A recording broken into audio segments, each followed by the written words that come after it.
احد میں حضرت علی ہیرو رہے، حنین میں حضرت علی نے جنگ لڑی، خندق کا موقع آیا، مرحب مقابلے میں آیا، مرحب۔ حضرت علی رضی اللہ تعالیٰ عنہ فرماتے 1000 کے مقابلے میں وہ لڑا کرتا تھا، میرے مقابلے میں آیا تو کہنے لگا بھتیجے تجھے پتہ ہے میں مرحب ہوں، میں مرحب ہوں، تجھے پتہ ہے کیسے مقابلہ کرو گے، تمہیں پتہ ہے؟ تو حضرت علی کہنے لگے مجھے تیرا نہیں پتہ، مجھے تو اپنا پتہ ہے۔ کعب کون ہے؟ فرمانے لگے انا اسد اللہ و رسولہ ہی، مجھے پتہ ہے کہ میں خدا کا بھی شیر ہوں، محمد مصطفیٰ کا بھی شیر ہوں۔ تم مقابلے میں تو آ، میدان لگے گا تو پتہ چلے گا۔ جب میدان لگا تو حضرت علی نے ایک ضرب لگائی تلوار کی، زیادہ نہیں، ایک ضرب لگائی، ایک ضرب لگائی تو کہتے ہیں اس کا سر بھی کاٹا، گردن بھی کاٹی، وجود بھی کاٹا، اور اتنی زور سے تلوار ماری کہ اس کے گھوڑے کے بھی 2 ٹکڑے ہو گئے۔ حضور نے کیا فرمایا؟ فرمایا ضربۃ علی فی یوم الخندق افضل من عبادت الثقلین۔ نبی پاک نے فرمایا علی کی تلوار کا ایک وار خندق کے میدان میں، ایک وار علی کی تلوار کا، فرمایا 2 جہاں میں اگر سارے لوگ نفلی عبادتیں کرے تو علی کو اللہ پھر بھی زیادہ درجہ عطا فرمائے گا۔ ساری دنیا کی عبادتوں سے زیادہ درجہ لے گئے ایک تلوار چلا کے، ایک تلوار چلا کے۔ اور جب خیبر کا دن آیا، کئی دفعہ صحابہ کہے فتح نہیں ہوئی، میرے رسول نے فرمایا سویرے میں جھنڈا دوں گا اور جس کو دوں گا اسے اللہ فتح دے گا۔ حضرت سیدنا ابو ہریرہ کہتے ہیں میں نے کان میں پوچھا، میں نے کہا حضور وہ کون ہے جس کو آپ جھنڈا دیں گے؟ چلے مجھے کان میں بتا دے وہ کون ہے۔ تو حضور نے فرمایا اس کا تعارف یہ ہے کہ وہ خدا سے بھی پیار کرتا ہے، محمد مصطفیٰ سے بھی پیار کرتا ہے۔ حضور کوئی ایک تعارف اور، تو حضور نے فرمایا خدا رسول بھی اس سے بڑا پیار کرتے ہیں۔ حضرت علی صحابہ کہتے ہیں سارے منتظر رہے، حضرت عمر کہتے ہیں میں سویا ہی نہیں ساری رات کہ میرے ہاتھ جھنڈا آنے والا، سویرے مجھے ملے گی فتح کی نوید اور خوشخبری۔ فرماتے ہیں میں سویا ہی نہیں۔ تو حضرت علی سے پوچھا آپ کدھر تھے؟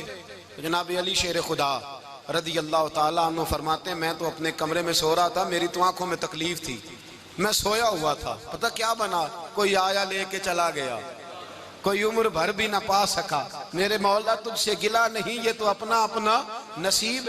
حضور سید عالم صلی اللہ علیہ وسلم نے فرمایا این علی ابن ابی طالب، علی ابن ابی طالب کو بلاؤ۔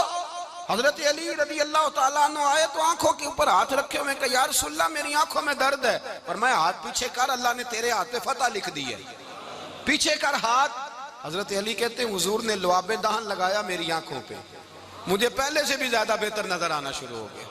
حضرت علی شیر خدا ایک ہاتھ میں تلوار، ایک ہاتھ میں 40 گز اونچا تھا خیبر کا دروازہ اور 40 گز چوڑا تھا۔ حضرت علی شیر خدا کہتے ہیں میں اللہ اکبر کے نعرے لگاتا میدان میں گیا، اللہ اکبر کے نعرے۔ میں رسول اللہ کا بھیجا گیا تو میں شان سے گیا کہ میں نے سیدھے ہاتھ میں تلوار تھی، الٹے ہاتھ سے پکڑ کے میں نے 2-3 دفعہ دروازے کو ہلایا اور اللہ اکبر کہہ کہ جب میں نے پھینکا تو 40 گز دور جا کے گرا۔ 40۔ حضرت علی نے نا کوفے میں دعوت کی لوگوں کی، جب آپ امیر المومنین تھے دعوت کی، سب لوگ آئے، ایک نوجوان آیا جس نے شورا سنا تھا پر حضرت علی کو دیکھا نہیں تھا، اور حضور نے فرمایا نظر الی وجہ علی عبادہ، میرے علی کا چہرہ دیکھنا بھی عبادت ہے۔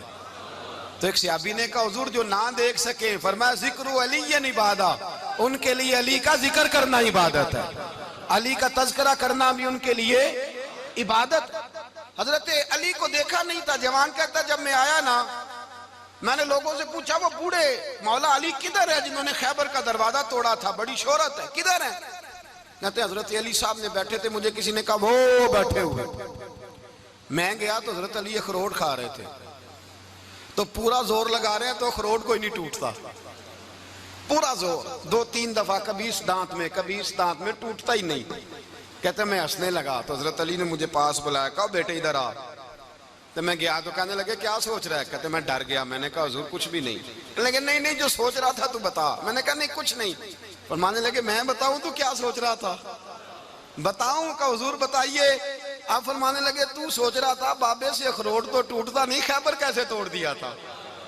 تو سوچ رہا تھا کہ اس سے اخروٹ تو ٹوٹتا نہیں تو خیبر کیسے توڑا تھا؟ فرماتے ہیں میں نے کہا میں یہی سوچ رہا تھا۔ یہ جب عرض کیا نا تو فرماتے ہیں شیر خدا کا رنگ ہی بدل گیا، پہلے مسکرا رہے تھے، پھر انداز بدل گیا. انہوں نے اپنے منہ سے وہ جو خروٹ لگا تھا جھاڑا، ہاتھ یوں جھاڑے، امامہ سیدھا کیا اور فرماتے ہیں شیر خدا بن کے بیٹھ گئے. کہنے لگے بیٹے اخروٹ کو چھوڑ، کوئی خیبر آ تو لا، میں ابھی بھی توڑنے کو تیار ہوں. خیبر کوئی ہے تو لا، میں ابھی بھی توڑنے کو. دیواریں ہلتی رہتی ہیں اور در کانپ جاتا ہے. علی کا نام سن کے اب بھی خیبر کانپ جاتا ہے. میں تو اس کو چھوڑ اخروٹ کو تو لا. کہتے ہیں میں نے کیفیت دیکھی تو حضرت علی کا تو رنگ ہی بدل گیا. میں نے کہا واقعہ یہ توڑ ڈالیں گے، یہ خیبر آج بھی یہ توڑ ڈالیں گے. کیفیت ہی بدل گئی. فرماتے ہیں شیر خدا مسکرائے، کہنے لگے بیٹا ڈرنا، مسئلہ سمجھ. کہا حضور کیا ہے؟ آپ فرمانے لگے اخروٹ میں جسم کی قوت سے توڑ رہا ہوں اور خیبر میں نے اپنے ایمان کی قوت سے توڑا تھا. میرے ایمان میں آج بھی بڑی قوت ہے. آج بھی اگر کفر للکارے گا، آج بھی اگر دین کا دشمن للکارے گا، علی کا جذبہ جہاد آج بھی بڑا جوان ہے. غیرت ایمانی آج بھی بڑی، دین کے ساتھ وفا کا رشتہ آج بھی بڑا میرا جوان ہے. تو بتا کوئی خیبر توڑنا ہے تو حضرت علی شیر خدا، ہر جگہ قربانی حضرت علی کی. جب مدینے میں نا حضور نے سب کو انصار اور مہاجرین کو بھائی بھائی بنا دیا تو حضرت علی چپ کر کے کھڑے ہیں. حضور نے فرمایا کیا سوچ رہے ہو؟ کہا حضور مجھے بھی تو کسی کا بھائی بنائے نا. حضور نے فرمایا انت اخی فی الدنیا والآخرہ، تو دنیا میں بھی میرا بھائی ہے، آخرت میں بھی میرا بھائی ہے. امام راضی نے لکھی ہے ایک بات، بڑی عجیب بات لکھی. امام راضی کہتے ہیں زمین پہ نبی پاک نے حضرت علی کو بھائی بنایا تھا تو آسمانوں پہ جبریل امین نے حضرت میکائیل کو بھائی بنا لیا. تو رب کریم نے پوچھا کیوں بھائی بن گئے ہو؟ کہا تیرے محبوب کا جلوہ دیکھ کے بن گئے. جس رات نبی پاک صلی اللہ علیہ وسلم ہجرت کر کے آئے نا، ایک کو حضور نے ساتھ لے لیا، امیر المومنین حضرت ابو بکر صدیق. ابو بکر دا پہلا نمبر کس کا ہے؟ دوسرا، تیسرا، چوتھا. یہ سبق بچوں کو یاد کرائیں.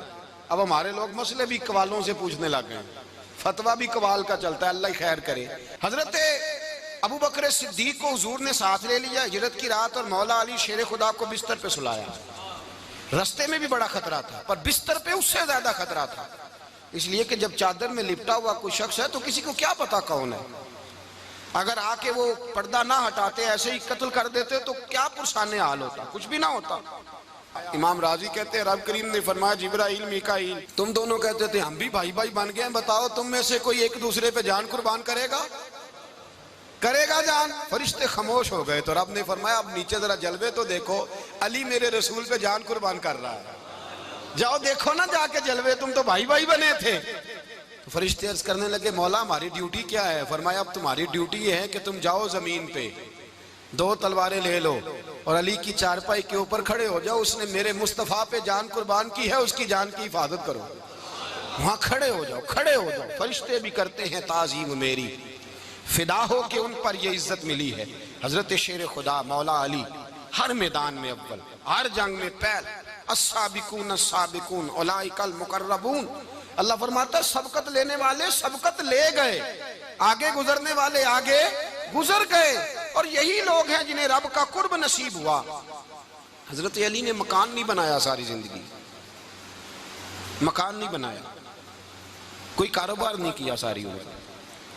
اب اس پہلو پہ بھی ذرا غور کریں. حضرت علی رضی اللہ تعالیٰ انہوں نے کوئی بینک بیلنس نہیں بنایا. صحابہ کرام علیہم رضوان فرماتے ہیں بڑے بڑے رشتے آئے سیدہ فاطمہ کے لیے، بڑے بڑے امیر کبیر لوگوں. حضور نے فرمایا میں رب کے فیصلے کا انتظار کر رہا ہوں. ایک دن تینوں یار ان لوگوں کا خلوص دیکھے مولا علی کے ساتھ، حضرت ابو بکر، حضرت عمر، حضرت عثمان. حضرت علی ایک یہودی کے باغ میں مزدوری کر رہے تھے تو وہاں گئے اور جا کے کہا علی تو حضور سے سیدہ فاطمہ کا رشتہ کیوں نہیں طلب کرتا؟ تو حضرت علی کہنے لگے بھائیو نہ مکان ہے، نہ گھر ہے، نہ کچھ ہے، رشتہ کیسے مانگ لوں؟ کہا تو جا تو صحیح، ہمیں تو لگتا ہے رسول پاک تیرا انتظار کر رہے ہیں.